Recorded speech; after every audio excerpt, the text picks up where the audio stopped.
All right, happy Thursday and welcome to your NEWSMAX Daily for March 14th, 2024.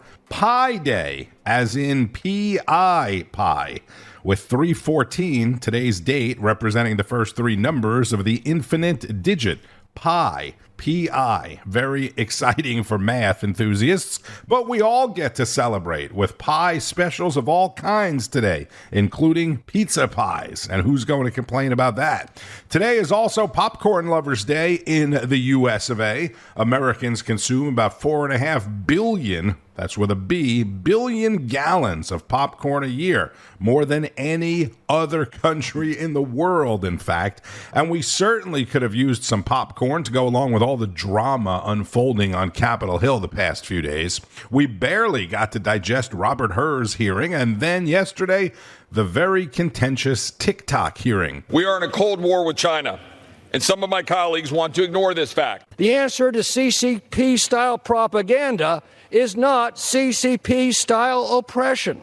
Let us slow down before we blunder down this very steep and slippery slope. With 352 members, Republicans and Democrats voting in support of the bill, the House overwhelmingly approved legislation that could lead to the banning of the very popular TikTok app, and people are really passionate about this. Rob Schmitt explains some of the concerns.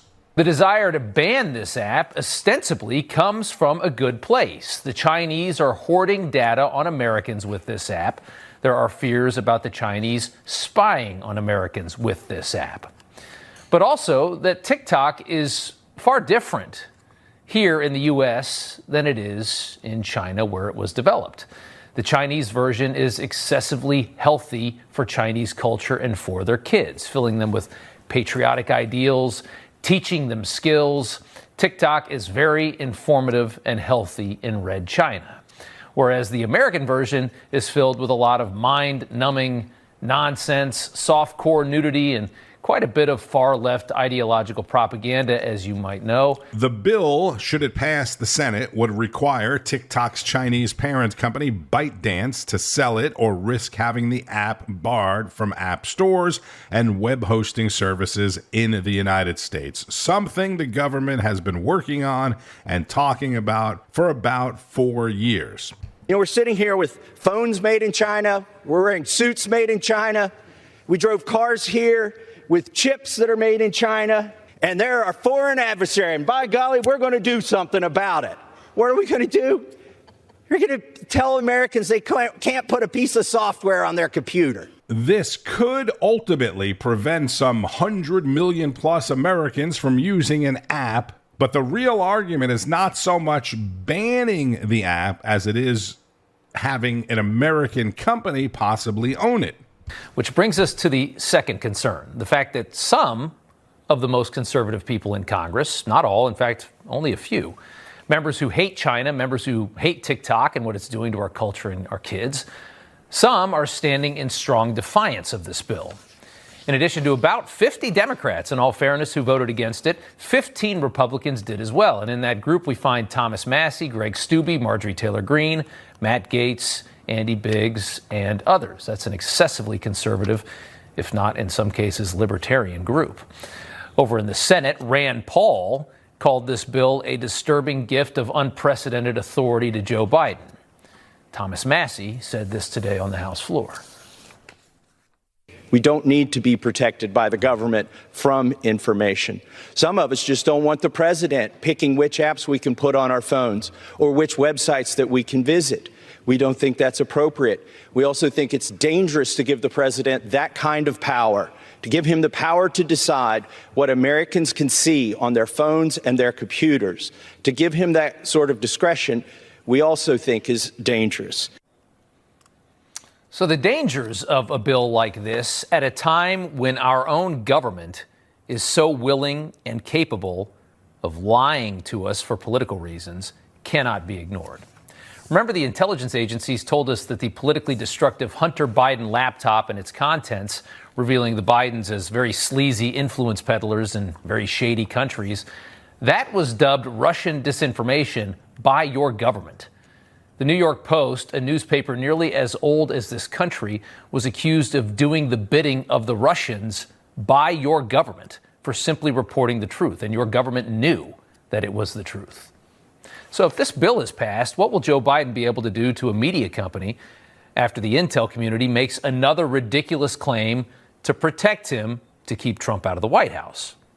And of course, the media will throw all their weight behind it and dupe mainstream America again into believing that all of this is normal and what they're doing is right. What kind of powers would be gained here from a bill like this? It is definitely a slippery slope. That's Rob Schmitt, host of Rob Schmitt Tonight. President Biden, who said he would sign the bill if it passes the Senate, has been pushing for the banning of TikTok, even though his administration just recently put out a new campaign video on, you guessed it, TikTok.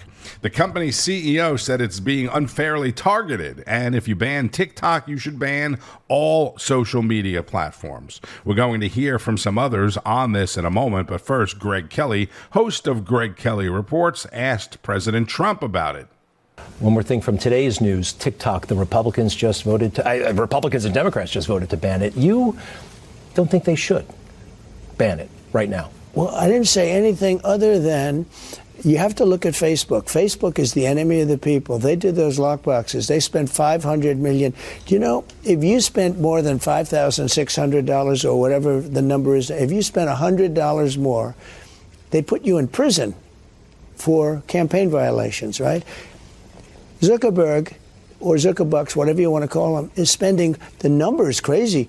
He's spending $500 million in the last election, and nothing happens to him. And that money's being passed all over the place, especially on the lockboxes, or so-called lockboxes, because they're not lockboxes. I call them open boxes.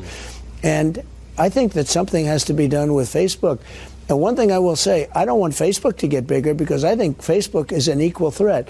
And that includes with China, because if China wants to know anything about what Facebook knows, they're going to give them the information. Donald Trump in a sit-down interview at his home with Greg Kelly that aired on Newsmax last night. Hunter Biden is saying he's not going to go to the hearing he's been invited to. And look, you give him a hard time, and he deserves a hard time, but imagine you ran into Hunter Biden, say, here in Palm Beach, for some reason, some crazy coincidence, and you weren't talking politics. I know that you know about addiction from your brother Fred. Right, You've spoken about that. Just, is there anything you would tell Hunter, because his dad apparently, the president, is worried about him relapsing? Any kind of advice or encouragement that somebody like you could give to Hunter Biden? Well, I think what's happened is, they went after the president of the United States, and I guess Republicans went after them. And I think it's a very bad, the whole thing is very bad. There's never been anything like what's happening right now. They go after a political opponent.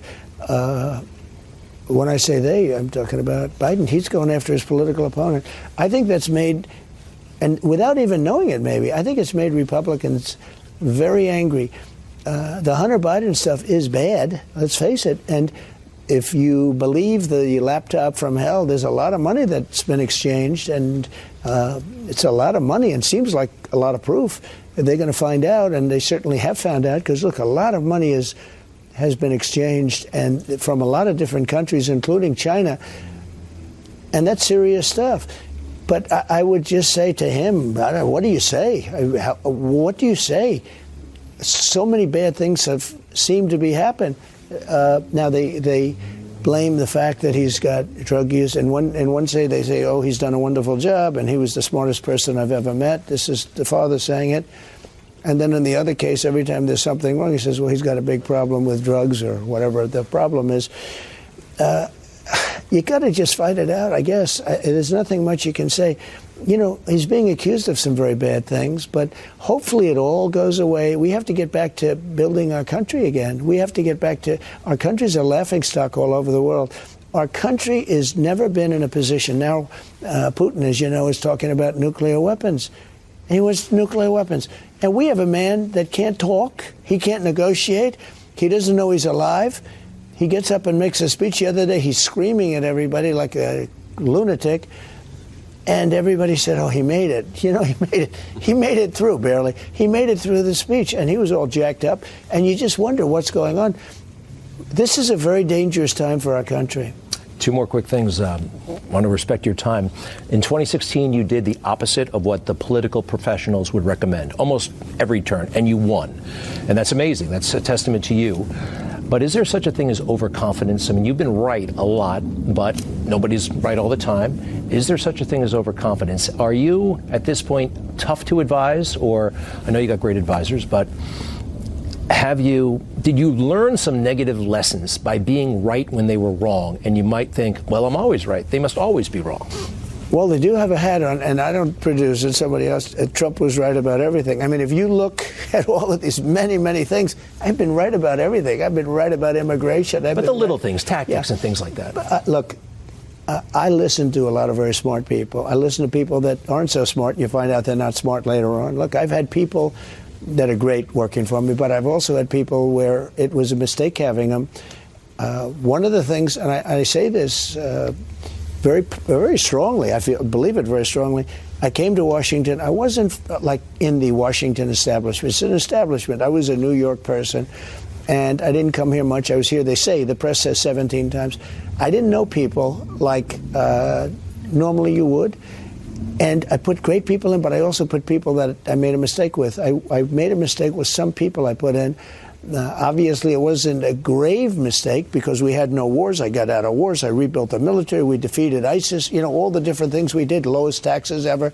We got the biggest tax cuts ever or the biggest regulation cuts ever. But nevertheless, I now know people. I now know, I believe Washington probably at the upper levels better than anybody. And I think I'm going to have some unbelievable people. And I have unbelievable people that want to be with us. I have, you know, as per the first part of the interview, tremendous people, some of the most talented people. They want to come into this administration. So we'll see what happens. We're wrapping up, but the general election is underway right now. Yeah. The other night I saw you, I guess Saturday night, you said, I reached my hand out to Democrats right now if you want to join us. And that was beautiful. But it was in the middle of a rally that the other side's not seeing. Networks aren't carrying it. To reach out to them, to the people who've been lied to about you, how are you going to do that? And are you going to show another side to yourself or change anything? So during my tenure, we had the most successful economy in history. And it's very interesting. I was called, all of a sudden, blacks, Hispanics, Asians, women, men, with diploma, without diploma. Everybody was doing great. And I was seeing real success. And I was being called by some very liberal or progressive, you want to use the term, they don't like liberal anymore, but I'll call them whatever it is, from some very liberal people, some people that you would never think would call, Greg, and they wanted to get together. The country was coming together, and success is going to bring the country together, and it should come together. Trump saying success, the success of the entire country is going to bring the country together. I'll give you one more segment, a more personal question from Greg Kelly. Mr. President, I'm very curious about what it's like for you, your life. You know, no one's gone through what you've gone through. Nobody in human history has really, and I know you have supporters, friends, family. They say it's lonely at the top. And I'm actually curious, is it ever lonely for you? I mean, no one can fully relate to what you've been through and what you're going through. Are you ever lonely? So over the years, I love history. I study history. And I was always told that Andrew Jackson, as a president, was treated the absolute worst. He was just really lambasted. And I heard Abraham Lincoln was second, but he was in a thing called the Civil War, so you can understand that. But Andrew Jackson was really, really treated badly. In fact, his wife died during the process. I mean, a lot of people say she died because of the way they were treated. I mean, she was heartbroken and broken in so many other ways. And I heard that for years. And I look now, even last night I was saying it, I said, I don't care, Andrew Jackson or anybody else, nobody has, when you think of the fake things, nobody's been treated like Trump in terms of badly. Russia, Ukraine, everything was a scam. And it literally starts the new one. As you win one, you start the other. Impeachment hoax number one, impeachment hoax number two, all hoaxes and scams. And I said, if they ever devoted their time to making America great again, it would be a lot easier. Some people say, sir, how do you get out of bed in the morning? It's a war. We're fighting some very bad people, some very evil people, and it's a war. And it's a war that we're winning. You know, when I looked at the numbers last night, we had tremendous numbers. You had tremendous. Other candidates are, as you know, other candidates are left, even if they're no longer on, if they quit, if they gave up, or whatever form of leaving they wanted to take. Those numbers were incredible numbers, and the numbers of people that voted were incredible numbers. There's never been spirit, in my opinion, for an election of an American president like there is right now. And I think you add on the fact that they love my policies, they like me, they have to like me, they're not going to vote otherwise, but they see how bad, how pathetic Biden's been. He's the worst president in the history of our country. He's corrupt, he's incompetent, he's weaponized the justice system to go after his political opponent, which has never been done before, and he's the worst president we've ever had. President Trump from his Mar-a-Lago home in Palm Beach with Greg Kelly, host of Greg Kelly Reports. That's weeknights at 9 o'clock Eastern on Newsmax. I think Greg has that whole interview, or will have it in its entirety, in his podcast, which is right next to this one on the Newsmax page, newsmax.com/listen. Or you can find the Greg Kelly Show podcast wherever you listen to podcasts. When you see and hear Donald Trump in an interview like that, you have to say, if only the MSNBC watchers, CNN viewers would watch this, if the never-Trumpers could calm down just enough and give 10 minutes of their time to watch it and listen to it, right? As for President Biden, he made his way from Milwaukee, where he spoke at a campaign event yesterday, to Michigan, where he's speaking at another campaign event today. Newsmax correspondent Addison Smith was in Milwaukee. He spoke with some of the city's African-American voters. Trump, he gets a semi check. Biden, he's just bull. You like both? Yeah, I'm not biased right now. Trump versus Biden, who are you going to vote for? Trump. Okay, and why? I like cheap gas. Trump. I'm gonna be honest, Trump, because I feel like he did do a lot for us. I feel like Biden did more for like the immigrants. No offense to the immigrants, but yeah. I think Trump's done more for Americans. Biden does more. Yeah, for the immigrants. She feels like Biden has done more for immigrants than he has done for Americans. That is a sentiment, I'm sure, that is going to be shared by many Americans of all backgrounds, right? And the other woman said, I like cheap gas. Not everybody pays as much attention to this stuff as you do. It could be something as simple as that. I remember when gas was $1.90 a gallon, and that's what I want. Let me go back to TikTok to wrap it up. Plus, Governor Noem, as we have heard for months, is on President Trump's list of potential running mates. You know, they always refer to it as the short list. It is apparently not a short list, but you would have to think by now Trump is narrowing down that list. But here is Governor Kristi Noem with Greta Van Susteren. South Dakota Governor Kristi Noem joins me. Back in 2022, Governor Noem banned TikTok from state devices. Good evening, Governor. And is it the content that gets put on TikTok and the ability to manipulate it and have influence people, or is it spying that is the reason that you don't like it, or is it both?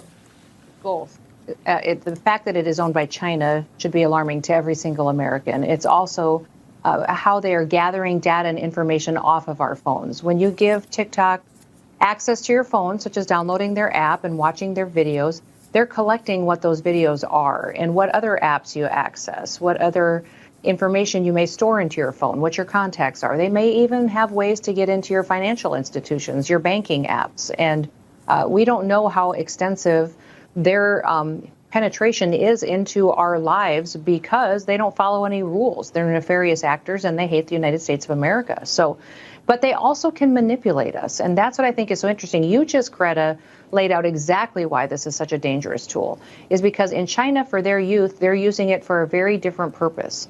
They're using it to educate their young people on that China is good, that it cares about science and research, that it has a strong military, and that's a wonderful thing. They're using it in America to distract us, to entertain our children, to get them out of the school books and getting them into dancing and makeup application and other activities that pull them away from actually being smart enough to know our true history and to know what situation America is in as far as a national security standpoint, or what kind of science and careers they may have in front of them. So they are manipulating us to cripple our children and their ability to have a vision and a grasp of what American opportunity means, and they're using it to strengthen their own children, and it is to play the long game. It's to beat us at being the world-dominating power. South Dakota Governor Kristi Noem on the record with Greta Van Susteren. So again, that is the main concern, this whole China thing, right? The flip side is the concern of the government dictating what you can and cannot use or do. But for all the people, including one of my sons who is very upset about this, aside from all the silly stuff your kids may do on TikTok, a lot of businesses, especially small businesses, use it very effectively to help promote and grow their business. That it's not so much about banning TikTok as it is about being owned or operated by an American company. Several representatives said that in the hearing yesterday. Breaking today, former Treasury Secretary Steve Mnuchin, who worked in the Trump administration, told CNBC this morning that the bill should be passed, and he's putting together an investor group to buy or try and buy TikTok if ByteDance is forced to sell it. Also on the business page, this morning's inflation report, known as the Producer Price Index, increased 0.6%, which was more than the 0.4% that was expected, showing inflation is still hot and you're still paying more for stuff. The Producer Price Index measuring prices at the wholesale level, so if the wholesalers are paying more, then the retailers are going to charge you more. That's how it works, right?